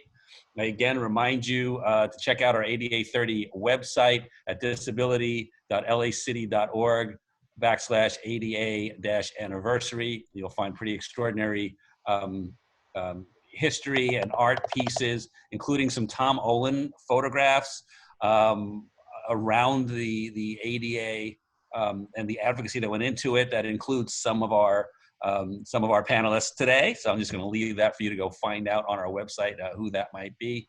I have to do a huge thank you to Claudia Natera, Rosemary Punzalan, and Selena Goitia. They are the folks that put together these two panels over these 2 weeks. And then again, of course, to the participants, to the panelists, thank you again for all you do today, all you have done, and all that I know you'll do in the future to ensure that barrier-free access, inclusion, and success for all of our diverse communities. Again, thank you so much for joining us. Be well.